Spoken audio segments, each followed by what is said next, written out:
নমস্কার বন্ধুরা, অপর্ণা কিচেন ব্লগের আবার একটি নতুন রেসিপিতে সবাইকে স্বাগত জানাই। বন্ধুরা কেমন আছেন? আশা করি ভালো আছেন, যে যেখানেই আছেন। তো আজকে আমি বানাবো মাংসের একটি অন্য রকমের রেসিপি। তো সবাই রান্না করে, তো আমি আমার মতো করে আজকে রেসিপিটা বানাবো। তো চলুন বন্ধুরা, দেখতে থাকুন পুরো রেসিপিটা প্রথম থেকে শেষ পর্যন্ত, আশা করি ভালো লাগবে। তো দেখুন, এখানে আমি 1.5 কেজি মতো মাংস নিয়ে নিয়েছি, সাথে সব রকম মশলা নিয়েছি। তো আজকে দই দিয়ে মাংসটা রান্না করব, কারণ দই দিয়ে খুব সাধারণত আমাদের বাড়িতে মাংস হয় না, কারণ আমার মেয়ে দইটা পছন্দ করে না, সেই জন্য। তো আজকে আমি সেই দই দিয়ে রান্না করব না বলেই রান্নাটা করছি। তো যাই হোক, দেখুন এখানে আমি মাংসের মধ্যে সব রকম মশলা মাখিয়ে নিচ্ছি, লবণ পরিমাণ মতো দিয়ে দিয়েছি, সাথে কাশ্মীরি লঙ্কার গুঁড়ো, ঝাল লঙ্কার গুঁড়ো, ধনে গুঁড়ো, জিরে গুঁড়ো আর গোলমরিচ গুঁড়ো একটুখানি দিয়ে দিলাম, সাথে আদা বাটা, রসুন বাটা, আর দেব পরিমাণ মতো সরষের তেল। তো দেখুন, সরষের তেল দিয়ে দিলাম। তো এরপর আমি দেব, তো টক দই ফেটিয়ে রেখেছিলাম ওটা দিয়ে দিলাম, আর আধেকটা পাতিলেবু রেখেছিলাম ওটাও দিয়ে দিলাম। দিয়ে ভালো করে আমি হাত দিয়ে ডলে ডলে মেখে নেব। তো দেখুন বন্ধুরা, এইভাবে হাত দিয়ে ভালোভাবে মাখিয়ে নিলে তো এতেই মাংসের টেস্টটা আরও দ্বিগুণ হয়ে যাবে। তো দেখুন, এইভাবে আমি ভালো করে মাখিয়ে নিচ্ছি। আর অবশ্যই পরিমাণ মতো লবণটা দেবেন, যাতে মাংসের ভিতর ঢুকে যায় খুব ভালোভাবে। এবার মাখানো হয়ে গেছে, আমি ঢাকনা দিয়ে ঢেকে আধ ঘন্টা মতো রেখে দেব, যাতে লবণটা ভালোভাবে মিশে যায়, সেই জন্য। তো দেখুন, তো এখানে আমি আলু আগে থেকে কষিয়ে রেখেছিলাম, তো ওটা অফ ক্যামেরাতেই করেছি। তো দেখুন, আলুটা প্রায় আমার সেদ্ধ করাই আছে বলতে পারেন। তো এখানে আমি গ্যাসের মধ্যে কড়াই বসিয়ে রেখেছিলাম আগে থেকে, তো ওর মধ্যে পরিমাণ মতো সরষের তেল দিয়ে দিলাম। তেলটা গরম হয়ে গেছে, তো ওর মধ্যে গোটা লঙ্কা আর গরম মশলা ফোড়ন দিয়ে দিলাম। তো দেখুন, ফোড়নটা আমি লাল করে ভেজে নেব। তো ফোড়নটা আমার লাল হয়ে ভাজা হয়ে গেছে, এই পর্যায়ে আমি পেঁয়াজ কুচিয়ে রেখেছিলাম, তো ওটা দিয়ে দেব, দিয়ে ভালো করে লাল করে ভেজে নেব। তো এর ফাঁকেই বলে দিই বন্ধুরা, চ্যানেলটিতে যদি নতুন কোনো বন্ধু হয়ে থাকেন, চ্যানেলটি সাবস্ক্রাইব করে আমার পাশে থাকবেন, অল নোটি অন করে রাখবেন, যাতে আমি কোনো ভিডিও ছাড়লে আপনাদের কাছে পৌঁছে যায়।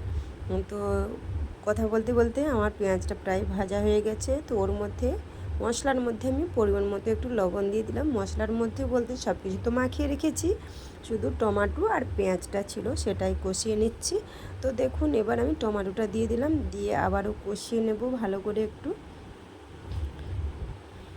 তো বন্ধুরা, পুরো ভিডিওটা প্রথম থেকে শেষ পর্যন্ত দেখবেন, আশা করি ভালো লাগবে।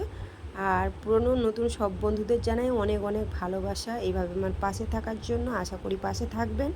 তো দেখুন, আমার কথা বলতে বলতে এখানে মশলাটা কষানো হয়ে গেছে, ওর মধ্যে আমি আগে থেকে মাখিয়ে রেখেছিলাম যে মাংসটা, তো ওটাও আমি দিয়ে দিলাম, দিয়ে ভালো করে কষিয়ে নেব। তবে হ্যাঁ বন্ধুরা, এই পর্যায়ে আপনারা আঁচটা কমিয়ে দেবেন গ্যাসের, যাতে দই আছে তো পুড়ে যাওয়ার চান্স থাকে, সেই জন্য। তো এখানে আমি পরিমাণ মতো একটু চিনি দিয়ে দিলাম। তো দইটা আছে টক দই, তার জন্য বা স্বাদ ব্যালেন্সের জন্য চিনিটা দিলাম, আপনারা চাইলে স্কিপ করতে পারেন।